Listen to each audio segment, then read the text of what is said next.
À l'écoute de la petite enfance. Bienvenue à l'écoute de la petite enfance. Je suis contente de vous retrouver pour un autre épisode. Ici Camille Desrochers et je serai avec vous pour la prochaine heure accompagnée de mon invité. Vous pouvez toujours retrouver le balado sur Spotify, Apple Podcasts ainsi que YouTube si jamais vous avez manqué les épisodes précédents. Vous pouvez également aller retrouver à l'écoute de la petite enfance sur Facebook et Instagram. Aujourd'hui, le sujet abordé est l'anxiété chez l'enfant. Le but est d'outiller les parents et les intervenants à reconnaître l'anxiété chez l'enfant et les accompagner. On le sait, l'anxiété est de plus en plus discutée depuis quelques années. Elle est de moins en moins taboue, bien qu'il reste bien du chemin à faire. C'est pourquoi aujourd'hui, j'ai Lauriane Lefebvre, psychoéducatrice spécialisée en parentalité et en enfance, pour nous parler de l'anxiété. Bonjour Lauriane et bienvenue dans le studio du CIFOU 89.1 FM. Bonjour Camille, merci pour l'invitation. Bien, ça me fait un grand plaisir. Merci à toi, en fait, d'être là. Je suis vraiment contente de te recevoir aujourd'hui afin d'émettre de la lumière sur l'anxiété chez les jeunes enfants. Je tiens à faire une mise en garde aux auditeurs de ne pas diagnostiquer vous-même vos enfants à la suite de l'écoute de l'épisode. Lauriane va nous pister et nous donner des ressources afin d'accompagner les enfants vivant de l'anxiété. Je vous invite donc à faire avec ces ressources si jamais vous avez des doutes concernant votre enfant ou vous-même. Sur ce, Lauriane, je vais t'inviter à te présenter. Alors oui, comme tu m'as si bien présenté, en fait, Lauriane Lefebvre, psychoéducatrice. Pour ma part, je travaille au CLSC de Shawinigan dans le programme Jeunes en difficulté. Donc, j'accompagne les parents, les enfants également, à travers différentes problématiques, là, mais notamment l'anxiété qui est assez présente là, chez nos enfants, surtout depuis la pandémie. On en parle de plus en plus, comme tu dis, mais c'est vraiment une problématique qui est vraiment présente. Aussi, je fais la pratique privée, là, donc j'accompagne les 0-12 ans et les parents également à travers différentes problématiques qu'ils peuvent avoir au quotidien. Là. Donc, j'outille les parents, j'accompagne les enfants aussi au niveau de la gestion aussi des émotions, des habiletés parentales, que ce soit aussi là, par rapport à différents stresseurs qu'ils peuvent vivre, donc un deuil, une séparation parentale, ça peut être vraiment différentes problématiques. Wow! Bien, c'est vraiment très enrichissant là, comme parcours, comme cheminement que tu as jusqu'à présent. Donc, bienvenue sur le podcast. Et pour pouvoir discuter, en fait, de l'anxiété, on va commencer par mettre les bases avec qu'est-ce que c'est, en fait? En fait, là, j'aimerais ça différencier d'abord c'est quoi le stress et l'anxiété, parce que oui, on parle beaucoup d'anxiété, mais un petit peu à toutes les sauces, je dirais. Pour débuter, en fait, là, le stress, c'est vraiment une réaction à un stresseur qui est présent concrètement dans l'environnement. Donc, on peut penser, par exemple, à intégrer la garderie chez nos petits cocos. Donc, c'est vraiment quelque chose de nouveau qui est une source de stress pour nos enfants et aussi pour les parents, là, on va se le dire, c'est vraiment quelque chose de stressant. Le stress peut être positif comme peut être également négatif, là, puis on va en vivre tout à certains moments de notre vie également. Si on pense plus à l'anxiété, ça va être une anticipation d'un danger ou d'un événement qui est pas vraiment réel dans l'environnement. On peut penser à un enfant qui va anticiper, par exemple, que son parent ne reviendra pas à la fin de la journée le chercher à la garderie. Donc là, il va avoir une réaction de stress dans son corps, même si le danger n'est pas nécessairement vraiment réel. Bien, ça, c'est vraiment, en fait, un bon point à aborder, donc le stress versus l'anxiété, parce que je pense que c'est des choses qu'on confond beaucoup encore aujourd'hui en société, là. Un peut aller avec l'autre, en fait.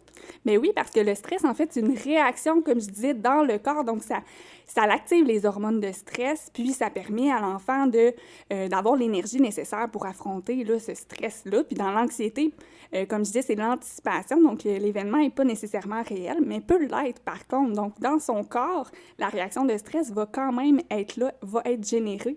Donc, ça a toutes sortes d'impacts également là, sur nos petits cocos, peu importe là, que ce soit une réaction de stress ou d'anxiété. Et voilà. Puis, justement, comment ça va se manifester, ça, chez nos petits cocos, là, ces signes d'anxiété-là? Il y a différentes manifestations là, qui peuvent se produire.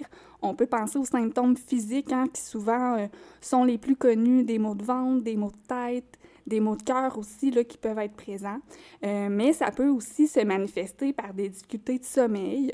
Puis là, quand on parle de sommeil, ça peut être très large, là, autant au niveau des difficultés d'endormissement. Donc, un petit coco qui va avoir de la difficulté à s'endormir le soir, qui va vraiment plus réclamer son parent plus longtemps au moment du dodo, qui va présenter un petit peu d'insécurité à ce moment-là également.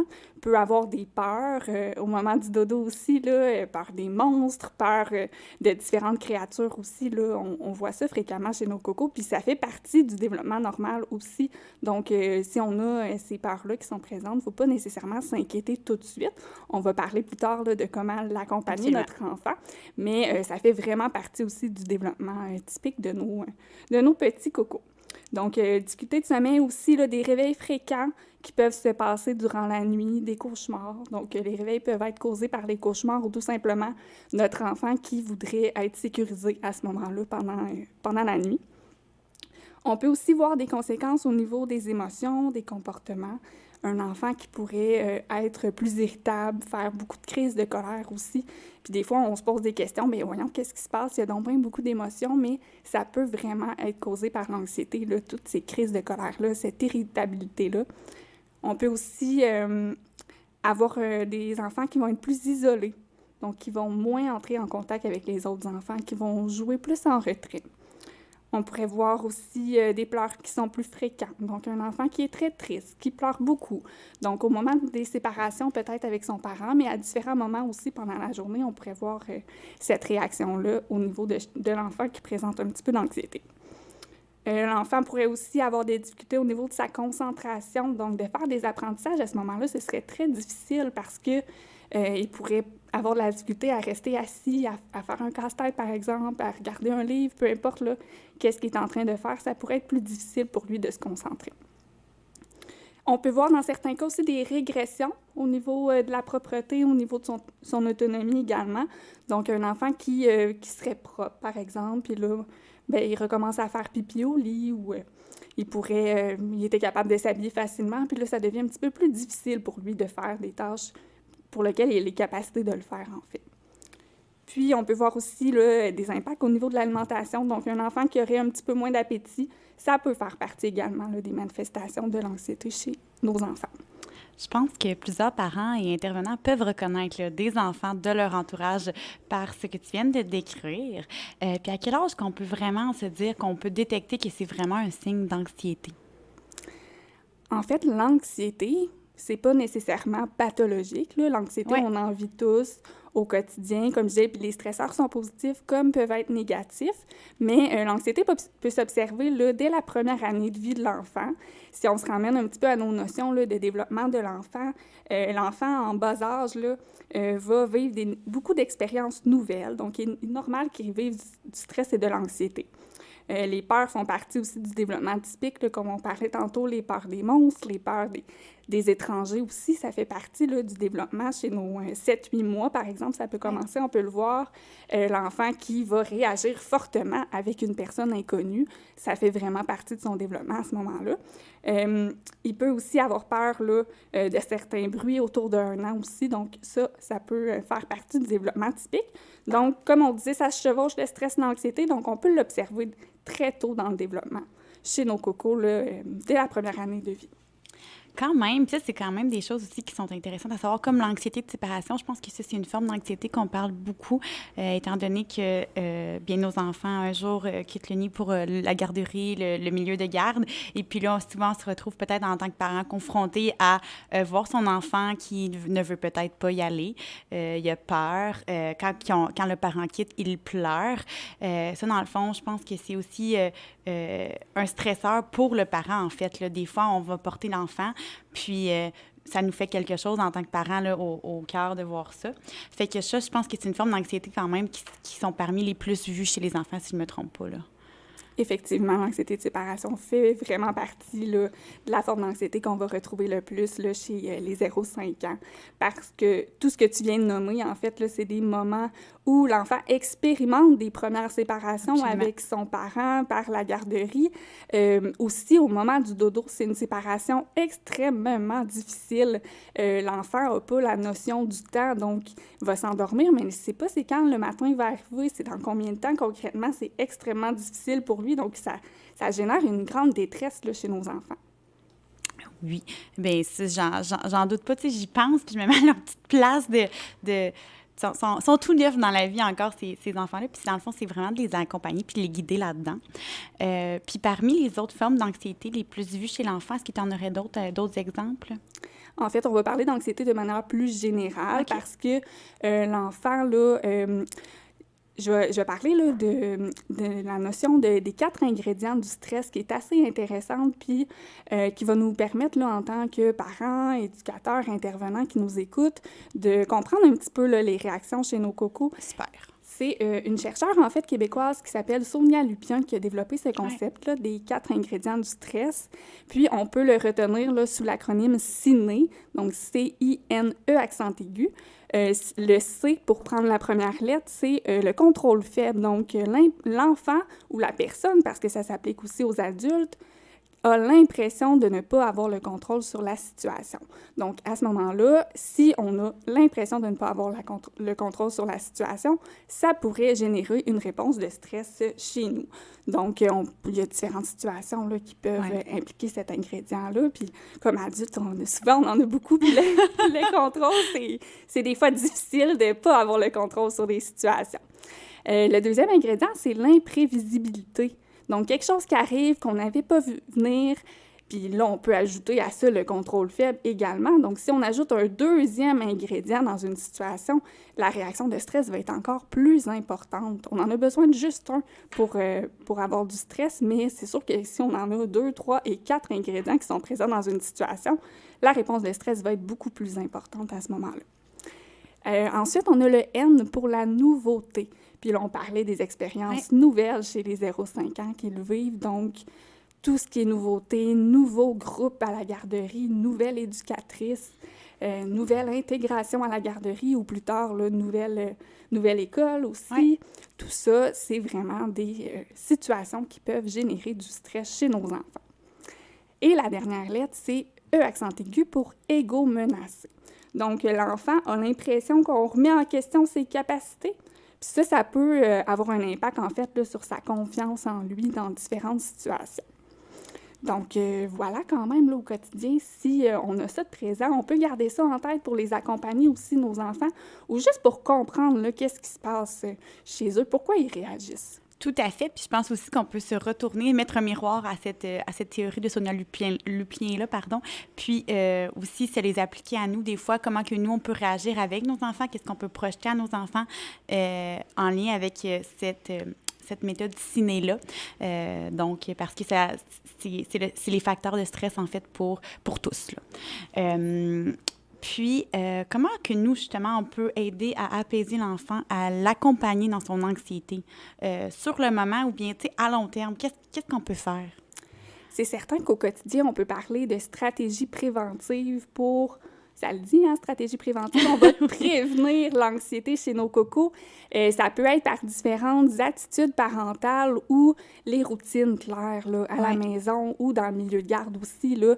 Ça, c'est vraiment très important. Donc, l'enfant sait qu'est-ce qui s'en vient. Il connaît les transitions. Les transitions, c'est des moments de stress et d'anxiété, mais là, les transitions sont claires. Donc, par exemple, là, à la garderie, il va avoir une période de jeu, par la suite, il va avoir la collation, etc. Donc, ça devient très clair et sécurisant à ce moment-là quand il y a des routines qui sont établies. On peut aussi avoir des attentes, des règles constantes, là, ça... Bien, l'enfant, il sait aussi à quoi s'attendre. Il sait que s'il adopte un comportement, par exemple, de courir dans la maison, bien, à tous les jours, son parent va intervenir par rapport à ce comportement-là. Donc, ça aussi, d'avoir des balises qui sont très claires, des comportements qui sont définis, les comportements attendus, puis les comportements qu'on ne veut pas voir à la maison ou dans le milieu de garde, ça devient une stratégie préventive là, pour l'anxiété. Et on ne se le cachera pas, tout ce qui est habitude de vie aussi fait partie des stratégies préventives pour l'anxiété. Donc, toutes les habitudes de vie, là, avoir une bonne alimentation, un bon sommeil, s'assurer aussi de faire des activités physiques dans la journée où l'enfant peut se dépenser. Ça aussi, ça va vraiment être des stratégies préventives. Donc, le fameux « avant », on peut appliquer ça, puis au quotidien, il faut le maintenir, ça, c'est certain. Mais un bon modèle aussi, je pense, pour l'enfant là-dedans. Puis l'accompagner, oui, l'amener à faire des activités comme sportives au quotidien ou de se dépenser, de bien manger, mais c'est aussi de ne pas juste l'accompagner, mais de le faire avec lui, puis de, je pense, être un bon modèle. Je pense que ça aussi, ça peut être une méthode qui est gagnante. Tout à fait, parce que si, par exemple, l'activité physique est un moyen pour le parent de gérer ses émotions, son anxiété, sa colère même, bien, il apprend ce moyen-là aussi à son enfant. Là, l'enfant, bien, c'est sûr, son parent, il a un lien de confiance envers lui, il va vouloir imiter. Donc, ça aussi, là, oui, on prévient, mais on est en train de lui apprendre aussi différentes stratégies pour quand il va vivre des choses plus difficiles. Oui, absolument. Sinon, comme autre stratégie là, pour accompagner notre enfant, le pendant, quand l'enfant vit du stress, de l'anxiété, pour nos plus jeunes, ça va vraiment passer par la co-régulation. Donc, l'enfant n'a pas les capacités encore de gérer tout ça tout seul. Donc, ça va être son parent, son éducateur ou un intervenant là, dans certaines situations qui va être là, être présent, puis co-réguler un petit peu ce stress-là et cette anxiété-là avec lui. Ce que je veux dire par co-régulation, c'est d'être à proximité. On peut prendre l'enfant sur nous.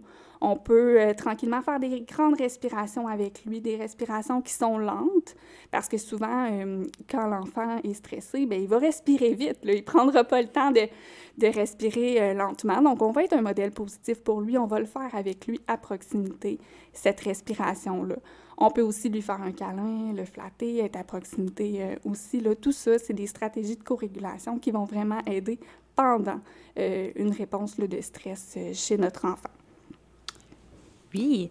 Puis, là-dessus aussi, je pense que pour faire du pouce un peu avec ce que tu viens de dire, et que c'est des très bonnes stratégies, en fait, là.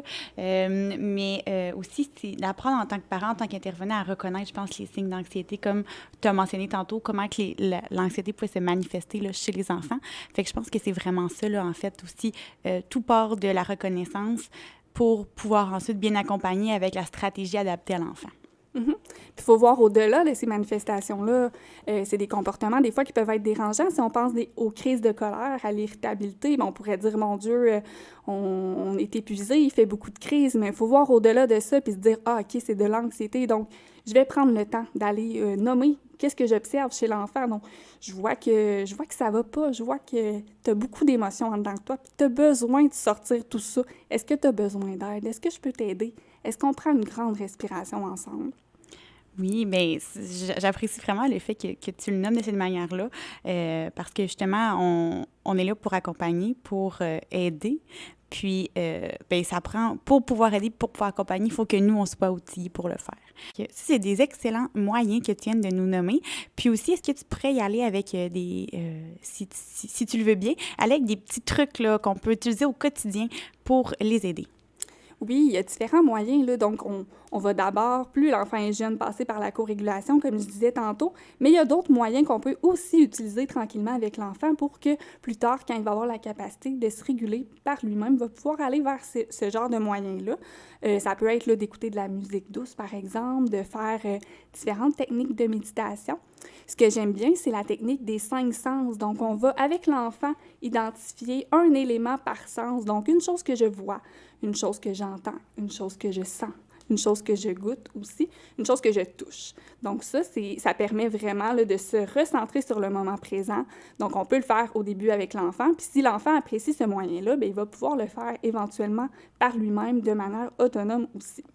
On peut penser aussi à d'autres moyens, là, comme tout ce qui est objet à manipuler, Oui. les balles anti-stress, les pop-it, tout ça, ce sont vraiment d'excellents moyens aussi que l'enfant peut utiliser, là, surtout chez nos plus vieux, là, pour décharger un petit peu là, toutes ces émotions-là qu'il a en dedans de lui, de les ressortir.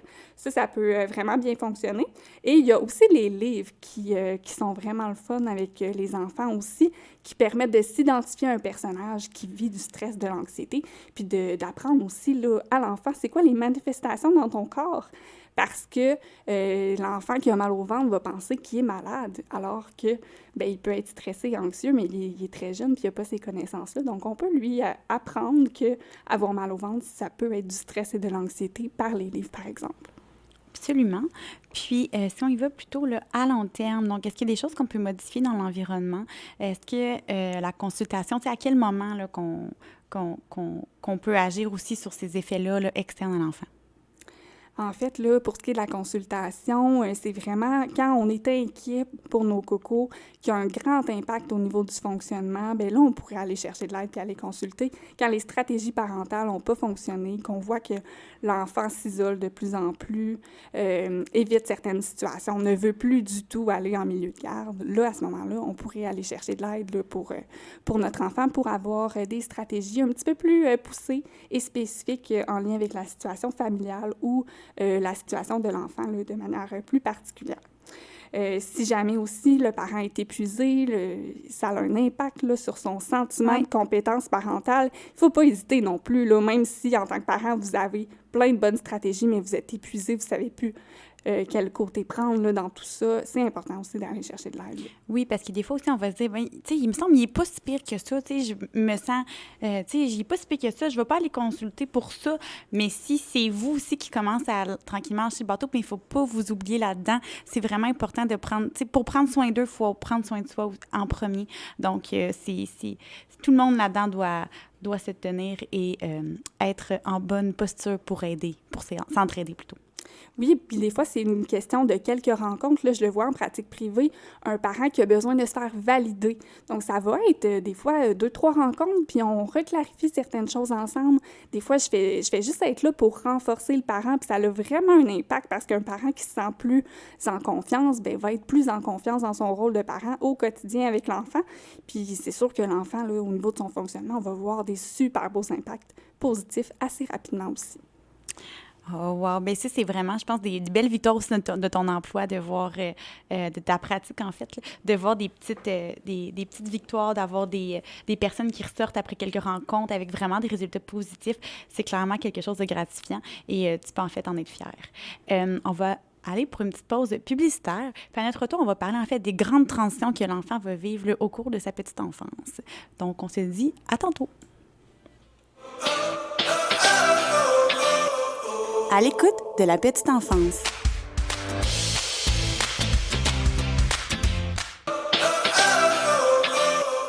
À l'écoute de la petite enfance. Bienvenue à l'écoute de la petite enfance. Je suis toujours avec Lauriane pour nous parler de l'anxiété chez l'enfant.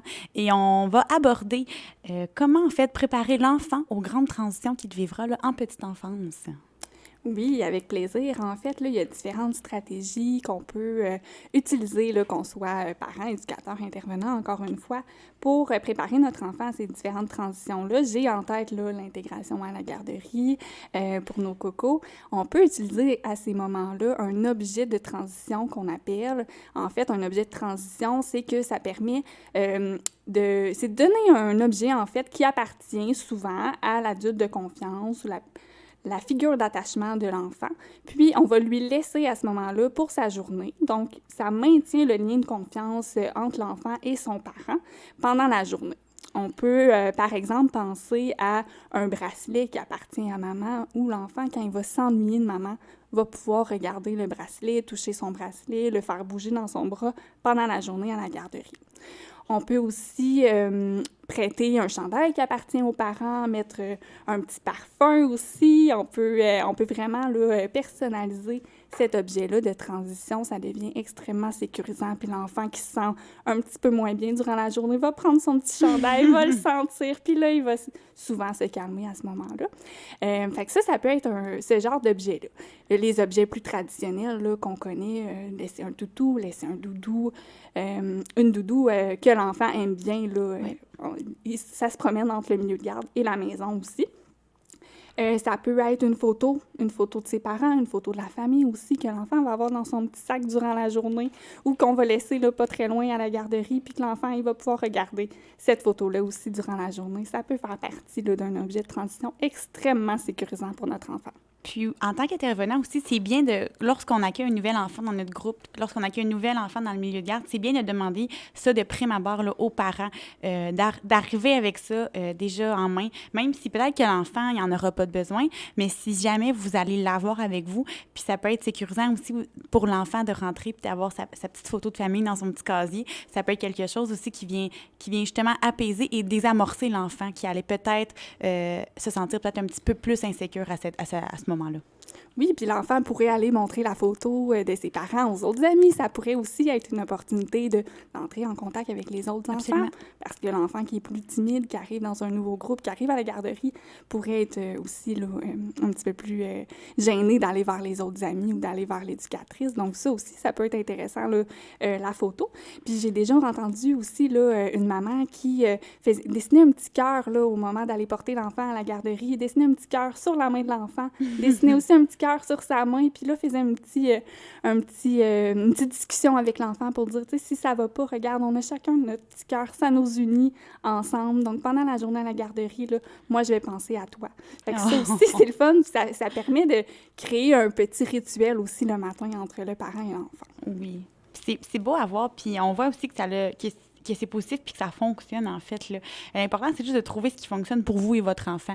Parce que, tu sais, je pense que tu as nommé plusieurs outils qui sont très pertinents, mais c'est sûr qu'il faut trouver aussi ce que l'enfant a, puis aller avec ses intérêts puis ses besoins. Donc, si lui, l'odeur, on sait que l'odeur de papa, ça le rassure beaucoup, bien, peut-être laisser un petit chandail de papa, peu importe l'objet en soi, mais d'y aller avec vraiment son besoin. Fait que si vous avez essayé un objet de transition, mais ça se peut que ça soit pas nécessairement un succès franc au premier essai, là.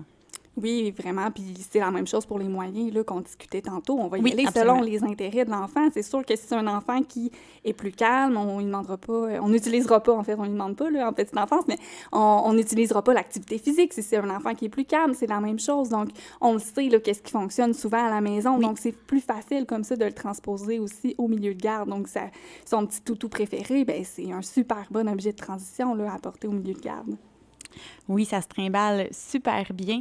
Puis il y en a aussi, on voit ça dans les milieux de garde, là, s'ils l'ont oublié, souvent rendu dans l'auto, le parent va revenir chercher l'objet parce que l'enfant, il a vraiment un attachement particulier avec cet objet-là. Et c'est mignon de voir l'importance que cet objet-là prend dans leur vie, dans le milieu et à la maison également. Tout à fait. Oui, Donc, vas-y. Donc, donc ça, c'est vraiment des stratégies aidantes là, qui vont permettre de préparer l'enfant à ces transitions-là et de s'adapter aussi là, tout au long de l'intégration, par exemple, à la garderie. Sinon, on parlait tantôt des ingrédients du stress, Oui. du fameux ciné. Donc, c'est certain là, qu'on peut aussi travailler avec ces ingrédients-là pour atténuer un petit peu l'impact de la réaction de stress chez nos enfants. Puis c'est souvent la nouveauté que j'ai en tête puis qui est la plus facile à travailler avec la nouveauté parce que, ben on peut trouver, par exemple, là, des photos ou visiter les lieux, par exemple. On va visiter en premier le milieu de garde. Donc, l'enfant va se faire une idée plus claire de, OK, les lieux, ça ressemble à ça. Donc, il y a un petit local, il y a un petit vestiaire, la cour arrière, je vais pouvoir aller jouer là, il y a un module de jeu, il y a une glissade. Donc, tout ça, ce qui contribue là, à l'ingrédient de nouveauté, mais on peut venir atténuer un petit peu ça parce qu'on peut montrer là, les lieux à l'enfant. Si on n'a pas la possibilité de visiter les lieux, on peut quand même des fois trouver des photos sur Internet des lieux, par exemple. Puis là, je parle des lieux, mais ça pourrait être pour toutes sortes de transitions, là, aller chez le médecin, aller à l'hôpital pour une première fois. C'est des situations aussi qui sont stressantes, donc on pourrait facilement montrer des photos ou aller montrer les lieux à l'enfant là, avant le premier rendez-vous, par exemple. Donc, travailler avec nos ingrédients du stress pour les atténuer. On peut aussi essayer de rendre prévisible la journée d'intégration à la garderie, la journée d'intégration à l'école là, pour nos plus vieux. Les plus vieux qui sont capables là, de regarder un calendrier avec nous. Donc, on pourrait mettre une petite étoile sur notre calendrier pour la journée de la rentrée, puis compter les dodos avec lui. On fait des petits X sur le calendrier. Donc, il reste 3 dodos avant que tu rentres à l'école. Puis, la rentrée à l'école, ben, c'est quelque chose qui est prévisible dans le temps. L'enfant le sait qu'il va terminer la garderie puis qu'il s'en va à l'école. Donc, c'est facile de le rendre prévisible. C'est sûr que c'est pas toutes les situations qu'on peut rendre prévisibles comme ça, puis c'est tout à fait correct. Là, l'enfant va s'ajuster à ça aussi. Mais quand on a la possibilité de rendre ça prévisible là, par des stratégies comme ça, en comptant les dodos avec l'enfant, en l'impliquant aussi là-dedans, en dessinant sur le calendrier, là, ça peut aussi l'aider là, à préparer cette transition-là. Oui, c'est ça. Dans le fond, comme tu viens de le dire, là, en résumé, en fait, c'est de vraiment comme préparer l'enfant Puis pas non plus rendre ça un peu je veux juste mettre un petit bémol là-dessus, de préparer l'enfant, mais de pas non plus le faire anticiper comme là.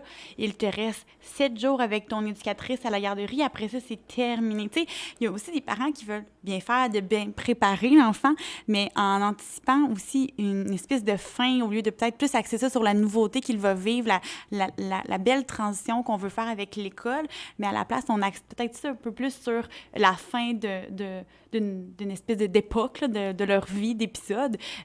Donc ça aussi, je pense que c'est une petite nuance qui est à faire. Tout à fait. Ben oui, on va y aller sur le positif le plus Oui. possible. Puis vous connaissez aussi votre enfant en tant que Oui. parent, vous le savez. Puis dans les suivis, des fois, ça varie aussi. Là, un enfant qui a un tempérament beaucoup plus anxieux, mais on ne le préparera pas pendant un mois, là, parce que là, on va augmenter son anxiété plus qu'autre chose. Donc, il faut vraiment s'ajuster aussi avec les caractéristiques de notre enfant. Donc, on parle de quelques jours, là. Ça, c'est tout à fait correct, là. Puis on l'aide à ce moment-là. Sinon, on va le nuire si on s'y prend trop d'avance aussi. Génial. Mais non, mais je trouvais ça important juste qu'on fasse ce petit bémol-là parce que j'en ai vu là, dans les milieux que justement le parent abordait ça comme ça. Puis tu sais, c'était vraiment pour préparer l'enfant, c'était pour bien faire. Mais au final, l'enfant, ces derniers jours dans le milieu, était peut-être un peu plus stressé. On le voyait que l'enfant, il vivait quelque chose du stress. On voyait qu'il y avait de la fatigue. Là, il ne voulait pas faire sa sieste. Manger, c'était plus difficile. Comme tu le dis, là, les signaux que tu as nommés tantôt, ben, on les repérait. Puis, on a remarqué que ça avait beaucoup de liens avec justement comment l'approche du parent avait été faite avec la transition.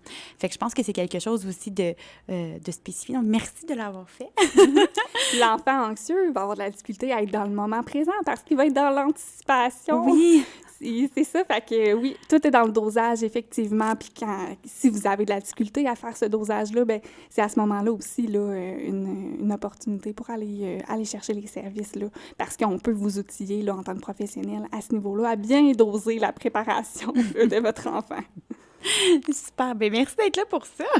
Puis, en fait aussi, là, justement, on parle beaucoup parce qu'on s'entend qu'à cet âge-là, le parent a un grand impact sur la vie de l'enfant, étant donné que c'est sa figure de référence, sa figure significative.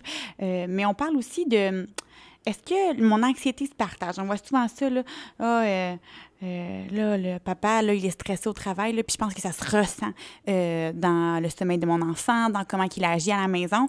Mais est-ce que ça, c'est un mythe ou une réalité? C'est une réalité, effectivement. Là, l'anxiété se partage, puis il y a différentes raisons. En fait, là, d'abord, il y a une part d'hérédité. Donc, l'enfant, on le voit souvent, là, l'enfant qui a de l'anxiété, qui présente de l'anxiété, a souvent un parent qui en présente lui aussi. Donc, ça peut se transmettre de cette façon-là au niveau de la génétique. Mais ça peut aussi se transmettre, là, tu parlais d'exemple, le stress au travail, tout ça. Bien, effectivement, là, l'enfant, c'est une éponge. Hein? On dit souvent ça, l'enfant ressent toutes les émotions de son parent. Les absorbe. Eh oui, tout à fait. Fait que c'est sûr que si le parent vit des choses difficiles dans sa vie personnelle, dans sa vie professionnelle, bien, l'enfant pourrait le sentir, puis cette anxiété-là pourrait se transposer chez notre enfant là, par le phénomène de l'éponge, malheureusement. Donc, aussi, si on parle d'anxiété chez le parent, bien, l'anxiété peut avoir un impact au niveau de ses pratiques parentales. Donc, ça pourrait aussi générer là, une réponse d'anxiété chez les enfants. Donc, ça peut être, par exemple, un parent qui, déjà, a des attentes très élevées envers lui-même, mais sans trop s'en rendre compte, là, c'est souvent inconscient, ce processus-là, mais va avoir des attentes très élevées envers son enfant. Donc, l'enfant va vouloir plaire, évidemment, à son parent et à ce moment-là, bien, il va être anxieux. Puis, on le voit plus là, chez les enfants plus vieux à l'école, l'anxiété de performance. Oui. Donc, l'enfant qui va vouloir avoir des super bons résultats à l'école, un 97% ne sera pas suffisant pour l'enfant, puis il va être très déçu de ça, parce que là, on est plus dans le phénomène d'anxiété de performance. Ça a un impact, puis ça peut découler de l'anxiété du parent. Il y a aussi la surprotection qu'on peut voir là, chez nos parents qui présentent de l'anxiété, vont surprotéger l'enfant parce qu'ils ne veulent pas que l'enfant se blesse, que l'enfant, peu importe. Là, vive des échecs, soit triste. C'est sûr qu'en tant que parent, on aimerait ça que notre enfant soit toujours qui vive que du beau, mais malheureusement, ce n'est peut-être pas ça la réalité de tous les jours. Donc, effectivement, que ça peut engendrer, je crois, de l'anxiété là, chez l'enfant. En fait, c'est que je pense que l'enfant va se mettre à identifier des dangers ou des choses qui ne devraient pas être connotation négative. Oui, on va voir souvent l'enfant qui va rester plus à proximité de son parent, puis va moins aller vivre des expériences, découvrir son environnement autour de lui.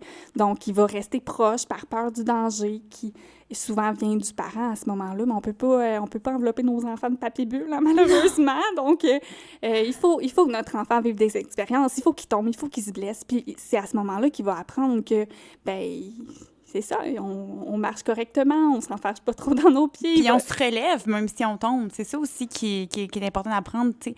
Pour vivre des succès puis en profiter pleinement, il faut aussi vivre des petits échecs avant. Là. Tout à fait. Parce que souvent, il y en a aussi qui vont essayer de retarder, je crois, c'est ce moment où est-ce que l'enfant va confronter ses premiers échecs. Mais ça, je pense que c'est aussi du laisser-aller du parent. Donc, d'accepter les choses telles qu'elles sont, puis c'est vraiment du laisser-aller. Oui, puis ça vient aussi avec les mois, les années d'expérience. Comme parent, au début, c'est vraiment très, très, très difficile de lâcher prise à ce niveau-là. Mais il faut, c'est important. Puis si, en tant que parent, encore une fois, ce bout-là est plus difficile pour vous, vous pouvez aussi aller chercher de l'aide pour vous, pour gérer cette anxiété-là, pour éviter que ça ait trop d'impact sur votre enfant. Absolument. Puis, tu sais, j'étais un peu cordonnière, là, une petite confidence du podcast. Non, mais j'étais un peu cordonnière mal chaussée dans ce sens que, tu sais, moi, j'étais éducatrice à l'enfance, puis je le disais aux parents, puis je l'enseignais aux parents que c'était correct. Puis là, moi qui est rendue maman d'un petit homme de 6 mois aujourd'hui, ben là, je me rends compte que c'est plus difficile en tant que parent, tu sais, de faire ce laisser-aller-là, mais je me continuine à le faire, puis je m'entraîne à le faire parce que je sais à quel point ça peut être bénéfique pour mon enfant de le faire. Donc, c'est pas quelque chose qu'on dit qui va être facile, mais c'est quelque chose que je pense qu'on se doit de faire aussi pour notre santé mentale à nous, parce que si on est toujours là en arrière à essayer que tout se passe bien, ben c'est nous qui devenons anxieux. Puis là, on le dit, ça se partage, fait que c'est une roue qui va tourner, là. Fait que c'est vraiment de se parler à nous avant de l'appliquer à l'enfant. Oui, tout à fait. Puis là, je ne vais pas décourager personne dans le podcast. Non, vraiment pas. C'est une belle réussite, Camille, dans ton rôle de maman, que tu expliques. C'est pas facile, mais il y a des solutions, on y arrive. Non, c'est ça, absolument. Là. C'est pas là que je voulais pas qu'on me lance des fleurs non plus. Là. Mais c'est juste pour vous dire que, tu sais, qu'on le dit, qu'on l'enseigne, mais qu'on le sait aussi qu'il y a un revers de la médaille, que c'est pas nécessairement quelque chose qui est toujours facile à faire. Mais justement, comment qu'on pourrait y arriver avec tout ça, Lauriane? En tant que parent, dans le laisser-aller, là. Écoute, c'est aussi d'en parler, là, en tant que parent, d'échanger, de ne pas rester seul avec ça, puis d'être très transparent par rapport à nos défis de parents, là, pas nécessairement avec un professionnel, mais au quotidien, là. Puis les éducateurs, je trouve ça intéressant, là, que tu ouvres la porte là-dessus, mais de partager aussi, puis j'ai envie de dire aux éducateurs, là, de ne pas se gêner, puis je sais pas où est-ce que je voulais aller avec ça. Ben non, mais de pas gêner, je pense, à en parler. Puis, tu sais, les éducateurs, là, vous les voyez à tous les jours quand vous allez porter votre enfant dans le milieu de garde. Fait que même si c'est de dire demain soir, là, en finissant, est-ce que tu peux prendre un petit 5 minutes pour qu'on en parle? Est-ce que tu peux m'appeler pendant la sieste? Est-ce que j'aimerais savoir ton opinion sur ça? On peut toujours... Maintenant, je pense que dans la majorité des milieux de garde, là, il y a des échanges qui peuvent se faire aussi, courriel, application spécifique pour le milieu de garde. Peu importe la méthode qui est utilisée, je pense qu'il y a toujours moyen de rejoindre là, le personnel éducateur d'un moyen ou d'une autre. Dites-vous qu'eux autres, ils voient vos enfants évoluer chaque jour ou presque dans leur milieu de garde. Donc, c'est quand même des bons repères aussi à utiliser, à savoir où est-ce que votre enfant se situe. Puis des fois, tu sais, à la maison, on peut peut-être être un peu plus restrictif ou au contraire, au milieu de garde, un peu plus restrictif. Puis là, à la maison, on voit un enfant qui est totalement différent qu'au milieu de garde dans ses capacités. Des fois au milieu de garde, mettons, l'enfant va se mettre à faire des roulades, va vouloir grimper sur une grande branche, alors que le parent à la maison, il n'avait jamais observé ce comportement-là. Fait que ça, c'est important dans la communication entre le personnel éducateur et la famille. Ça va aussi, les deux s'outillent pour le bien-être de l'enfant, dans le fond. Tout à fait, effectivement, c'est intéressant. Oui, puis justement, là-dessus, on pourrait peut-être aller parler un petit peu de tes services à toi, parce que toi aussi, là, des fois, quand les enfants là, vivent des peut-être plus grandes difficultés, toi aussi, là, tu peux aller à observer dans le milieu de garde de l'enfant également, dans ta pratique privée pour justement aller pister pour des stratégies. Puis aussi, tu offres plusieurs autres services, donc je vais te laisser un peu parler de tes services. Oui, en fait, là, comme tu expliques, là, en pratique privée, ben moi, j'offre mes services à domicile dans la région de Trois-Rivières. Donc, je me déplace au domicile des familles pour aller observer, évaluer un petit peu la situation et accompagner là, les parents et les enfants qui traversent des problématiques, là, dont le stress et l'anxiété, par exemple. Donc, je peux accompagner les parents à avoir différentes stratégies plus spécifiques auprès de leurs enfants, puis aussi d'outiller les enfants sur c'est quoi les manifestations de stress et d'anxiété dans ton corps, qu'est-ce qui se passe quand tu vis une situation. On va aussi l'emmener à identifier ces situations-là parce que pour certains enfants, des fois, il y a des situations qui reviennent chez lui puis qui expliquent là, les réactions de stress et d'anxiété. Donc, on va le soutenir. Je vais le soutenir, en fait, là, pour vraiment identifier ces situations-là, ces manifestations-là, puis les moyens qui fonctionnent pour lui. Parce que là, on parle de différents moyens, mais on disait aussi que c'est important de prendre ça en considération, tout ce qui est intérêt de l'enfant aussi, tout ce qui est ses capacités. On va pas demander à un enfant d'utiliser un moyen qu'il n'a pas les capacités d'utiliser. Donc, je vais aussi l'outiller à ce niveau-là. Donc, les services là, à domicile que j'offre, je peux aussi me déplacer là, dans les milieux de garde, dans les écoles, pour offrir là, un service plus spécifique, une concertation aussi avec les éducateurs ou les intervenants, les professeurs aussi là, pour les enfants d'âge scolaire. Et parallèlement, j'offre aussi là, différentes conférences là, dans les milieux, que ce soit les organismes communautaires, les écoles, aussi les milieux de garde. Donc, que ce soit pour les parents, les éducateurs, pour différentes problématiques, dont le stress, l'anxiété, les émotions aussi, l'encadrement à la maison ou en milieu de garde. Mais c'est vraiment des beaux services que tu offres. Puis, juste pour les gens à la maison, toi, tu desserres quelle région? En fait, c'est à Trois-Rivières et les environs. Donc, je couvre là, par exemple, Saint-Maurice, Saint-Étienne-des-Grès. Je vais aller jusqu'à Mont-Carmel aussi. Quand même! Oui, effectivement. C'est un bon rayon. Oui, puis dans certains cas, tout dépendamment des besoins, de l'âge aussi de l'enfant, je peux offrir le service là, en visioconférence si le parent là, demeure plus loin que les villes desservies par mon service. Bien, c'est vraiment un service qui est complet, puis je pense que c'est un service aussi qui doit être assez sollicité, surtout comme tu l'as dit depuis la pandémie. Je pense on s'est rendu compte, en fait, qu'il y a des problématiques qui existaient à l'enfance, qu'on ne leur attribuait pas nécessairement. Tu sais, l'anxiété chez l'enfant, en tout cas, moi, j'en avais pas entendu parler des tonnes avant qu'on parle des bébés COVID, puis que ça arrive en petit. Puis c'est pas... Oui, je pense qu'il y a eu des événements qui ont fait qu'il y a des facteurs de stress qui ont été plus présents dans la vie des enfants des dernières années, mais c'est pas d'hier que ça existe non plus. Donc, je suis vraiment contente, en fait, que tu offres ces services-là. Puis, en fait, là, j'aimerais ça peut-être t'emmener un petit peu ailleurs. Je sais pas si t'es à l'aise, mais tu étudies aussi dans un programme de art-thérapie. J'aimerais ça un peu que tu parles, c'est quoi l'art-thérapie pour les gens à la maison qui ne savent peut-être pas. Oui, en fait, c'est tout nouveau. En fait, là, j'étudie au micro-programme de deuxième cycle en art-thérapie à l'UQAT, Campus Montréal. Puis, en fait, l'art-thérapie, là, c'est l'utilisation de tout ce qui est art plastique. Donc, que ce soit le collage, la peinture, le dessin, la sculpture aussi. On peut utiliser l'argile dans certains cas. Donc, tout ce qui est art plastique pour soutenir l'enfant, l'adolescent, la famille, le parent, peu importe la clientèle, en fait, parce qu'on pense art-thérapie, c'est pour les enfants, mais non. C'est pour les 0-100 ans. Ça s'applique à toutes les clientèles. Donc, on peut utiliser l'art là, pour venir ressortir des émotions plus difficiles à nommer peut-être avec les mots. Donc, on va travailler à partir du matériel d'art pour venir extérioriser toutes ces émotions-là, cette anxiété-là. Puis un enfant qui est plus réservé aussi, c'est extrêmement aidant là, d'utiliser l'art et tranquillement créer ce lien-là de confiance des fois qui est plus difficile à créer juste en s'assoyant puis en parlant. Donc, c'est vraiment là, des techniques qui sont super intéressantes là, pour ajouter à ma pratique éventuellement. Vraiment, moi qui est une fan un peu là, d'art plastique sans être une... Je suis une fan, mais pas une professionnelle. Là, mais j'ai toujours aimé ça un peu, là, tout ce qui était art plastique. Donc, je trouve ça vraiment là, super comme programme. Puis je pense que c'est vraiment effectivement une bonne corde à ton arc, étant donné justement, là, moi aussi, je vois les personnes âgées. Je sais pas pourquoi, quand tu me parlais de ça, j'ai vu beaucoup, là, on dirait, les personnes âgées qui pourraient, là, aussi, comme les enfants, là, mais qui pourraient être une bonne clientèle, je pense, candidate pour ce type de thérapie-là. Oui. Puis sinon, est-ce que tu as des petites lectures, des petites ressources à nous recommander?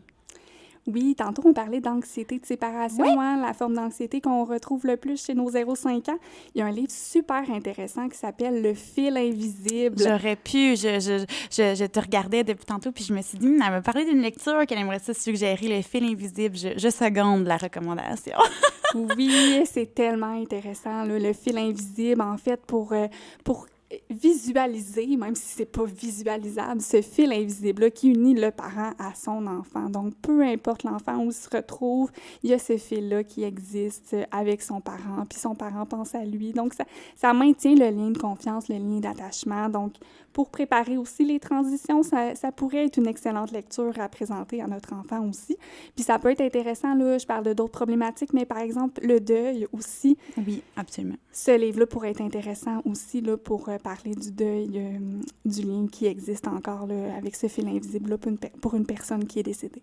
Oui, dans le fond, juste pour préciser pour les gens à la maison, là, c'est un album jeunesse. Dans le fond, c'est une histoire à raconter. C'est pas un livre qui va être... C'est pas une formation, c'est pas des informations pour le parent. C'est vraiment un livre à raconter avec son enfant et qui va vraiment venir imager plutôt justement la séparation, que chacun est relié par un fil invisible et qu'on a qu'à le tirer si jamais là, on s'ennuie.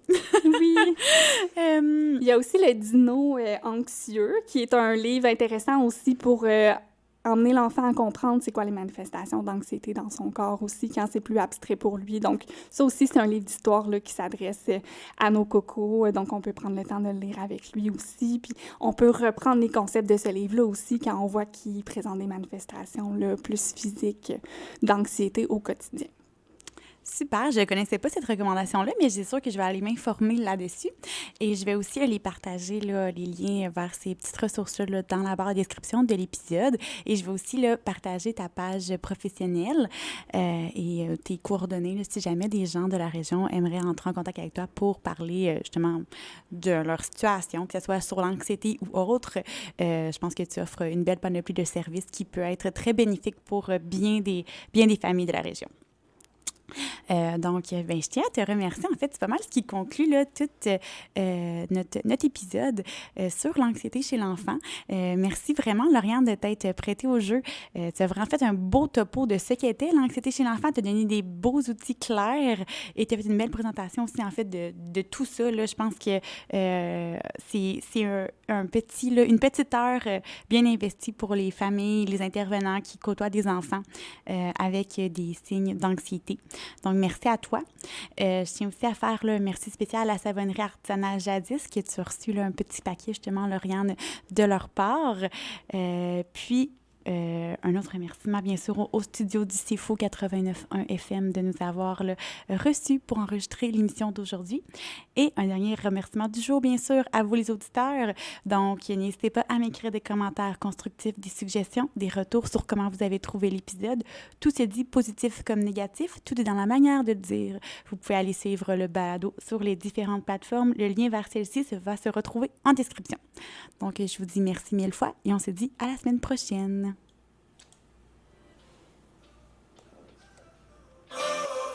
À l'écoute de la petite enfance.